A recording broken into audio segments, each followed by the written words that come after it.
नमस्कार दोस्तों। आइए हम लोग डिस्कस करते हैं क्रिमिनोलॉजी का बहुत इंपॉर्टेंट टॉपिक है, स्कूल ऑफ क्रिमिनोलॉजी। ठीक है, जैसे कि हम लोगों ने अपने मोस्ट इंपॉर्टेंट क्वेश्चन सीरीज में डिस्कस किया था। ये आई थिंक दूसरा क्वेश्चन होगा। पहला क्वेश्चन हम लोगों ने मीनिंग, स्कोप, नेचर ये सारा डिस्कस कर लिया।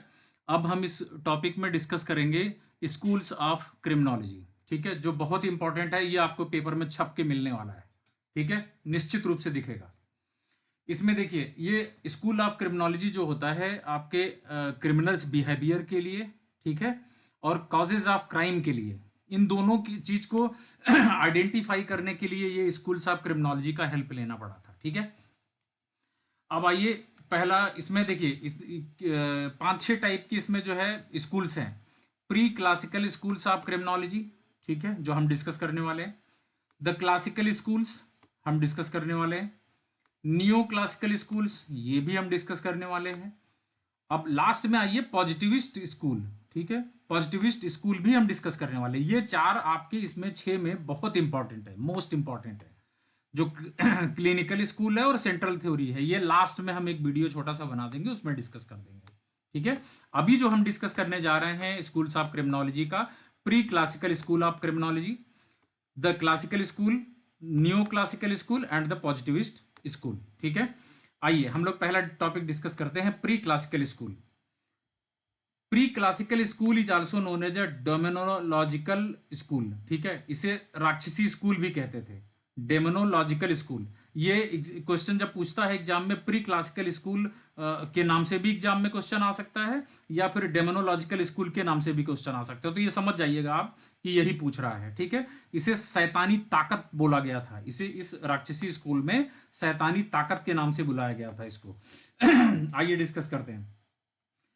Development in 17th century in Europe with the dominance of church and religion.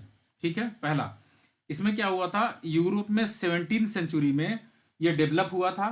इसमें चर्च और रिलीजन, जो चर्च एंड रिलीजन, जो धार्मिक प्लेसेस थे, उनका डोमिनेंस के साथ इसको डिस्कस किया गया था। ठीक है, और इसमें क्या हुआ था कि next point, during this time it was generally believed that a man commits crime due to influence of same internal spirit called demon और डेविल। जो अंदर की अंतरात्मा की जो राक्षसी प्रवृत्ति होती है ना, जो हम कहते हैं इंटरनल स्पिरिट, ठीक है, हमारी अंदर की भावना, ठीक है, उसी के वजह से, उसी के प्रभाव में आकर जो आदमी कमिट करता है, क्राइम कमिट करता है, ठीक है, जो कमिट किया जाता है, उसे ही ये प्री क्लासिकल स्कूल में स्टडी किया गया इसका। ठीक है, कि इसमें कहा गया कि जो अंदर की भावना होती है इंसान की, उसकी वजह से वो क्राइम करता है। ठीक है, जो अंदर की राक्षसी प्रवृत्ति होती है, उसकी वजह से वो इंसान क्राइम करता है, इस स्कूल में बोला गया। ठीक है, next, this school believed that an offender commits a wrongful act not because of his some free will but due to the influence of same internal super power। इसमें ये भी बोला गया कि जो अंदर सुपर पावर होता है, एक सुपर पावर जन्म लेती है, ठीक है, जो फ्री विल, अपनी इच्छा पूर्ण काम करती है, जो इच्छा उसकी होगी वही करेगा। ठीक है, जो रॉन्गफुल एक्ट करता है, जो, ठीक है, इसके कारण जो रॉन्गफुल एक्ट होगा उसी को जो है स्कूल में विश्वास किया गया। इसके जो ऑथर थे, जो स्कूल ने बिलीव किया कि जो फ्री विल से जो क्राइम कमिट होगा और जो इंटरनल सुपर पावर की वजह से प्रभावित होगा, ये स्कूल जो है इसी को डिस्क्राइब करता है। ठीक है, next, there was no scientific explanation of crime, causation of crime and the concept of crime was wages not clear. ठीक है, तो इसमें क्लियर है कि there was no scientific explanation of crime, इसमें कोई क्राइम का साइंटिफिक एक्सप्लेनेशन नहीं था। ठीक है, उस समय कॉजेज ऑफ क्राइम नहीं था, कारण क्या था, ठीक है, वो अपने से एज्यूम किया गया था। और the concept of crime was wages not clear, उसमें ये सारी चीजें क्लियर नहीं थी। ठीक है, अब नेक्स्ट, ऑर्डियल। ऑर्डियल का मतलब होता है दीक्षा। ठीक है, दीक्षा मतलब जैसे हम लोग कोई काम करते हैं, उसके अगेंस्ट में दीक्षा दी जाती है। ठीक है, जब कोई हम लोग किसी से दीक्षा लेते हैं, ज्ञान लेते हैं। ठीक है, ordeal in the form of water fire was usually given. ठीक है, इसमें आग और पानी के रूप में जो है दीक्षा दी जाती थी। ठीक है, इस प्री क्लासिकल स्कूल में। आइए नेक्स्ट क्लासिकल स्कूल हम डिस्कस करते हैं, क्लासिकल स्कूल ऑफ क्रिमिनोलॉजी। ठीक, देखो पॉइंट वाइज हमने लिखा है, मेन पॉइंट है जो आप मेंशन जरूर कीजिएगा। 18th सेंचुरी डेवलप्ड, इसमें क्या हुआ कि 18th सेंचुरी, वो 17वीं सेंचुरी में प्री क्लासिकल डेवलप हुआ था, ये 18वीं सेंचुरी में डेवलप हुआ। इसमें बाइकेरिया और केसारिया और बेंसम, केसारिया बेंसम, ये जो है प्रमुख इसके ऑथर थे, ठीक है। इसमें एक मेन भूमिका इनकी थी, बाइकेरिया और सिसारिया बेंसम की। इन्होंने क्या किया, डेमोनोलॉजिकल स्कूल जो था, डेमोनोलॉजिकल स्कूल जो था उसको इन्होंने रिजेक्ट कर दिया था, ठीक है। डेमोनोलॉजिकल स्कूल मतलब प्री क्लासिकल स्कूल, ठीक। इसको इन्होंने, इस थ्योरी को रिजेक्ट कर दिया था। इन्होंने बोला free will, willingly do the crime, जो इच्छा से होता है वही क्राइम कहलाता है। जो अपनी इच्छा से जो मन में आया वो कर दिया अपराध, ठीक। जैसे मान लो हमने एक गाड़ी ले आई, हम थार ले आए, हमारी गली में और कोई किसी के पास थार ना आए, अगर कोई थार लेने का मन बनाता है तो हम उसको ऑब्जेक्शन करते हैं या उसको अपने तरीके से क्राइम करके रोकने की कोशिश करते हैं। That is a free will. Clear. अब ये जो है हमारा प्लीजर है, ठीक है, ये हमारी खुशी है, हमारे अपनी इच्छा से। क्लासिकल स्कूल ऑफ क्रिमिनोलॉजी को हम कह सकते हैं। कारपोरल काइंड्स, ठीक है, कारपोरल काइंड्स हो गया। अब इसके बाद मेन आइडिया क्या थे, टीनेट्स क्या थे, मेन आइडिया क्या था। अब पहला point, classical writers accepted punishment as a principal method of controlling behaviour of criminals, ठीक। क्लासिकल राइटर्स जो एक्सेप्ट किया है उन्होंने पनिशमेंट एज अ प्रिंसिपल, ठीक है, method of controlling behaviour of criminals, criminals के बिहेवियर के हिसाब से उन्होंने इसको कंट्रोल करने की कोशिश किया। इस सिद्धांत को स्वीकार किया, पनिशमेंट को स्वीकार किया कि ठीक है ये क्लासिकल थ्योरी स्कूल में आएगा, मतलब क्लासिकल स्कूल ऑफ क्रिमिनोलॉजी का है point, main point. Next, prevention of crime is more important than the punishment. अगर कहते हैं ना कि पनिशमेंट देने से अच्छा होता है रोकथाम करना, पहले ही अगर हम रोक लिए होते तो हमें दंड देने की जरूरत नहीं थी, ठीक है। पहले ही हम अपने बच्चों को सुधार लिए होते तो हमारे बच्चे बिगड़ते नहीं। कहने का मतलब यह है, the prevention of crime is more important than the punishment, ठीक। Next, state has right to punish the criminals or offenders, offender को ही क्रिमिनल भी बोलते हैं, ठीक है, in the interest of public security, public security के हित में, ठीक है। कोई भी क्रिमिनल्स को पनिश करना स्टेट का राइट होता है, ठीक है। State has a right to punish the criminals offenders in the interest of public security, ठीक। Next, they should not have arbitrary power, ठीक है, इनके पास आर्बिट्रेरी पावर नहीं होता, ये जो है समझौता नहीं करा सकते, ठीक है। Next, punishment should in proportion of crime, it should not be excessive. Clear. Next, every person has same punishment for age, mental illness conditions should punished equally. कहने का मतलब क्या है, हर आदमी के पास सेम पनिशमेंट के लिए, ठीक है, एज के हिसाब से होता है, ठीक है, पनिशमेंट चाहे एज कैसे भी हो पनिशमेंट सेम मिलने वाला है। मतलब माइनर और मेजर की बात छोड़ दें, मेजर में ही कंसीडर करें तो हम जो है पनिशमेंट किस तरीके का होगा, एज पे, मेंटल इलनेस पे, कंडीशंस पे, ये जो है इक्वली ट्रीट किया जाएगा, ठीक है, इक्वली ट्रीट करा जाना चाहिए according to the classical theory of criminology, ठीक है, क्लासिकल स्कूल ऑफ क्रिमिनोलॉजी। उनके हिसाब से भैया कैसा भी स्थिति, चाहे माइनर हो चाहे मेजर हो, कोई भी कंडीशन का इंसान हो, चाहे वो मेंटल हेल्थ से पागल हो चाहे अच्छा हो, चाहे उसकी उम्र छोटी हो चाहे बड़ी हो, सबको एक समान पनिशमेंट मिलना चाहिए, ठीक है। अगेंस्ट कारपोरल पनिशमेंट, ठीक है, इसका मतलब क्या है, जैसे हम लोग क्या बोलते हैं पुलिस की भाषा में कि इनको रिमांड पे लिया गया है, ठीक है। रिमांड का मतलब ही होता है कारपोरल पनिशमेंट। मतलब क्या होता है, शारीरिक बल का प्रयोग करना। मतलब उसको अगर वो आराम से नहीं बता पा रहा है तो शारीरिक बल के हिसाब से उसको पनिशमेंट दे करके उससे उगलवाया जाता है, ठीक है, that is a corporal punishment.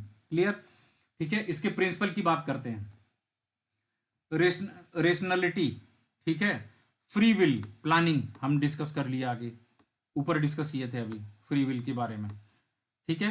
Hedonism, pleaser, act crime for his pleaser, अपनी खुशी के लिए जो क्राइम कर देता है। ये कुछ लोगों की आदत हो जाती है यार, दो चार को तो गिराना मेरे दाएं हाथ का खेल है, इस तरह से सोच करके इंसान हल्के में लेकर के कुछ भी कर जाता है। उसको नहीं पता होता कि हम जो है, उसका एक हैबिट बन जाती है, एक उसकी प्लीजर होता है अपने आप से, अंदर से। Next, punishment, punishment is compulsory, ठीक है, ऐसे लोगों को पनिशमेंट जरूर दिया जाना चाहिए। ये इसका प्रिंसिपल था, किसका, क्लासिकल स्कूल ऑफ क्रिमिनोलॉजी का। Next, human right, corporal type punishment should not give. ठीक है, इसमें ह्यूमन राइट ने बोला कि कारपोरल टाइप पनिशमेंट नहीं दिया जाना चाहिए, मतलब उनको उस तरह से शारीरिक दंड दे करके, चोट पहुंचा करके उनसे उनको नहीं करना चाहिए इस तरह से क्राइम। ठीक है, अब नेक्स्ट, आप तीसरे स्कूल की डिस्कशन हम करते हैं, पॉजिटिविस्ट स्कूल ऑफ क्रिमिनोलॉजी। इसे इटालियन स्कूल भी बोला जाता था भैया, ये इटालियन स्कूल के नाम से भी पूछा जाएगा, पॉजिटिविस्ट स्कूल के नाम से भी पूछा जाएगा, तो भी आपको यही छाप के आना है। मोस्ट इंपॉर्टेंट टॉपिक है। ठीक है, 19वीं सेंचुरी में डेवलप हुआ, प्री क्लासिकल 17वीं सेंचुरी में। ठीक है, और उसके बाद कौन सा था हमारा, क्लासिकल, वो 18वीं सेंचुरी में। और उसके बाद आया हमारा पॉजिटिविस्ट, जो हम लास्ट में डिस्कस किए हैं। Positivist school of criminology Italian school of criminology के नाम से जाना जाता है, 19वीं सेंचुरी में डेवलप हुआ। इसे इटालियन स्कूल ऑफ क्रिमिनोलॉजी भी बोलते हैं। लम्ब्रोसियन स्कूल ऑफ क्रिमिनोलॉजी भी बोला जाता है, लम्ब्रोसियन स्कूल, इटालियन स्कूल। ठीक है, इसे देखिए दो पार्ट में बांटा गया, एक राफेल ग्रोनोफालो, ठीक है, इन्होंने हेल्प करे, और दूसरा एनरिको फेरी ने हेल्प किया है। ठीक है, इसको ये जो है फ्री विल को रिजेक्ट करता है, फ्री विल को टोटली रिजेक्ट करता है, यानी reject to free will and total free will. ठीक, हेरिडिटी, इसमें जो मेंटल अपने क्राइम कमिट करता है, ठीक है, वो मेंटली बाय बर्थ, वो जन्म से ही उस तरह से उसकी हेरिडिटी होती है, उसका आनुवंशिक लक्षण होता है। ठीक है, इन्होंने कहा कि जो क्राइम होता है वो जन्म से ही, मतलब ये पीढ़ी दर पीढ़ी उसका लक्षण होता है, वो क्राइम करेगा ही करेगा, उसकी आदत नहीं सुधर सकती, दैट इज हेरिडिटी क्राइम।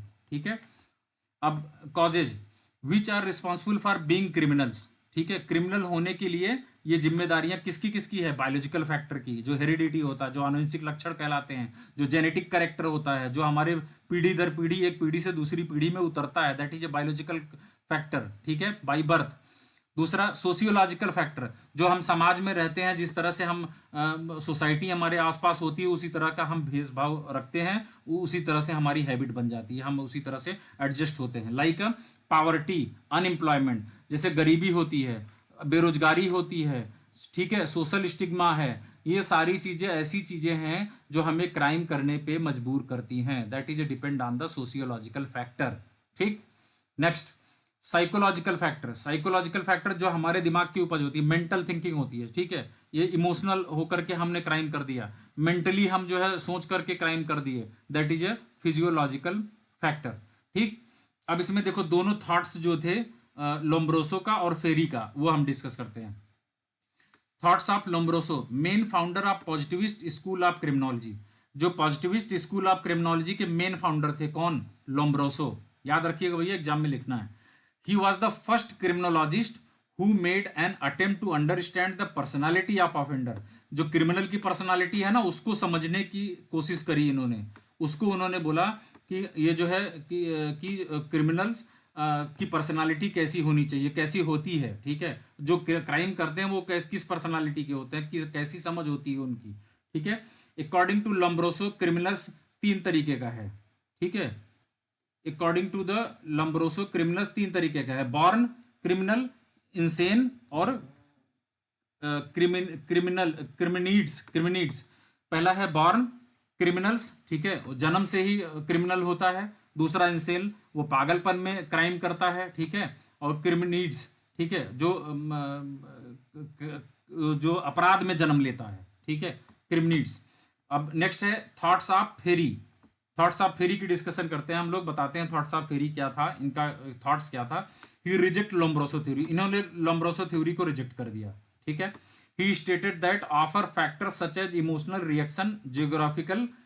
ठीक है, अब इन्होंने क्या किया कि अदर फैक्टर सच एज, जैसे इमोशनल रिएक्शन है, जियोग्राफिकल है, उसको जो है उस पर फोकस किया। Conditions are responsible for the criminal behaviour, जिस तरह की कंडीशन होगी वही जिम्मेदार होगा क्रिमिनल बिहेवियर करने के लिए। ठीक है, अब next, crime is the product of physical factor और साइकोलॉजिकल फैक्टर। ये कहा इन्होंने कि क्राइम जो है फिजिकल फैक्टर होता है या फिर साइकोलॉजिकल फैक्टर होता है। ठीक, तीसरा इसमें आया राफेल वाराफालो। ठीक है, वारोफालो, राफेल व रफालो। अब इसमें देखियो जो क्राइम को उन्होंने फेरी ने और 5 चीजों प्रकार से बांटा था। उन्होंने फेरी ने 5 प्रकार से इसको पॉजिटिविस्ट स्कूल को बांटा था। एक था बॉर्न क्रिमिनल, क्राइम को 5 तरीके से देखा था। Born criminal, occasional criminal, passionate criminal, insane criminal, habitual criminal. समझ रहे होगे? पैदाइशी अपराधी, व्यवसायिक अपराधी, जुनून वाला अपराधी, दिवालियापन वाला अपराधी, ठीक है, और आदत से मजबूर अपराधी। ये 5 तरीके का अपराध की परिभाषा इन्होंने दी थी फेरी ने। ठीक। अब राफेल वरलाफो ने क्या किया, इन्होंने दोनों थ्योरी को, जो फेरी की थ्योरी थी और किसकी, और लम्ब्रोसो की, दोनों थ्योरी को इन्होंने रिजेक्ट कर दिया। कौन? रफालो, जो राफेल है, राफेल हमारा फाइटर प्लेन, राफेल वरफालो, ठीक है, इन्होंने दोनों थ्योरी को रिजेक्ट कर दिया। अब इन्होंने 4 कैटेगरी में इसको कैटेगराइज किया। Endemic criminals, violent criminals, lustful criminals, without lacking sentiments criminal. ठीक। एंडेमिक क्रिमिनल्स का मतलब आप सिंपली समझ रहे हो, वायलेंट क्रिमिनल जो बहुत ज्यादा वायलेंट हो जाता है, चिल्ला करके अपराध करता है। लस्टफुल क्रिमिनल वासना में लीन होकर अपराध करता है। ठीक है। विदाउट लैकिंग सेंटिमेंट्स क्रिमिनल, जिसके अंदर जो है बिल्कुल क्या नहीं होता, सेंटिमेंट नहीं होता, इमोशन नहीं होता। ठीक है। भावुकता के बिना, उसके अनुपस्थिति में जो क्राइम करता है, उसके अंदर दर्द नहीं होता, कहने का मतलब ये है। ठीक है। और चौथा नियो क्लासिकल स्कूल। हम नियो क्लासिकल स्कूल डिस्कस करने के बाद अगले टॉपिक में जाएंगे, क्योंकि जो 2 आपका सेंट्रल थ्योरी बची है, और वो एक और था आपका क्लासिकल थ्योरी, क्या से बोलते थे, क्लिनिकल स्कूल। ठीक है। ये हम लास्ट में एकदम डिस्कस करेंगे, क्योंकि ये उतना इंपॉर्टेंट नहीं है। ठीक है। अब नियो क्लासिकल स्कूल हम डिस्कस करते हैं। Upgraded version of classical school. ठीक है। ये सबसे हटके, ये तीनों स्कूल जो प्री क्लासिकल था, हमारा क्लासिकल स्कूल हुआ, फिर पॉजिटिविस्ट स्कूल आया जिसे इटालियन स्कूल भी बोला गया। ठीक है। उन सब से हटके ये अपग्रेड वर्जन में आया ये classical school, that is known as a neo classical school. ये रिजेक्ट कर दिया किसको? क्लासिकल स्कूल के व्यूज को। रिजेक्ट कर दिया किसको? फ्री विल को। रिजेक्ट कर दिया, एग्री किसको किया? टोटल फ्री विल को। ठीक है। इसको एग्री किया है, टोटल फ्री विल को। ठीक है। पूर्ण इच्छा से, अपनी जो मिलकर बिल्कुल सोच लो एकदम अच्छा काम कर रहा हूं, मेरी ये दृढ़ इच्छा है। ठीक है। मिटिगेटिंग फैक्टर, इसमें मिटिगेटिंग फैक्टर क्या था, समन कारक क्या थे? यूज डिस्क्रिशनरी पावर टू जज फॉर यूज मिटिगेटिंग फैक्टर। ठीक है। जैसे हमने कह दिए हमारे फूफा जी फलाना मिनिस्टर हैं, हमारे चाचा, हमारे ताऊ ये मिनिस्टर हैं, उनको ध्यान में रखते हुए हमने क्राइम कर दिया, क्योंकि वो तो छुड़ा ही लेंगे हमें कोई दिक्कत नहीं, किसी चीज का पॉलिटिकल डर नहीं है। ठीक है। हमारे घर में तो जज है, उनकी ताकत है, उसमें कोई कुछ कर ही नहीं सकता। ये जो है मिटिगेटिंग फैक्टर है। ठीक है। ही मे बी इंसेन, वो दिवालिया हो सकता है। ही मे बी मैड, वो पागल हो सकता है, क्योंकि पागल आप जानते हैं राष्ट्रपति से डायरेक्ट बात कर सकते हैं। ठीक है। हम आप नहीं कर पाएंगे। Next, habitual fender. ठीक। हैबिचुअल फेंडर क्या होगा? फर्स्ट टाइम क्राइम जो करता है, क्रिमिनल्स फर्स्ट टाइम क्रिमिनल जो होता है, जो उसे कहते हैं हैबिचुअल फेंडर। ठीक। First time criminals. ठीक। अब उसके आगे method of studying criminology, scope तो हमने डिस्कस कर ही लिया है। ये चीजें हम आगे आने वाले वीडियोस में डिस्कस करेंगे। ठीक है। और इसको जो है अच्छे से समझने के लिए आप इस वीडियो को पूरा जरूर सुनिएगा, पूरा जरूर देखिएगा, आपको अच्छा समझ में आ जाएगा। 2 बार आप इसको रिपीट कर लीजिएगा 1.5x में, आपको पूरा क्लियर हो जाएगा, समझ में आ जाएगा। ठीक है। बने रहिए हमारे साथ। हम अगले इंपॉर्टेंट क्वेश्चन सीरीज में नेक्स्ट क्वेश्चन डिस्कस करने वाले हैं, कॉजेशन ऑफ क्राइम का फैक्टर क्या है। ठीक है। इसके लिए आप आइए, ये भी बहुत इंपॉर्टेंट टॉपिक है, जो कि आने वाले एग्जाम में 100% छपने वाला है। ठीक है। जिन्होंने सब्सक्राइब नहीं किया है, प्लीज आने वाले वीडियो का लाभ उठाइए, सब्सक्राइब जरूर कर लीजिए। ठीक है। लाइक और कमेंट और अपने दोस्तों में शेयर करते रहिए। Thank you so much. मिलते हैं हम नेक्स्ट वीडियो में।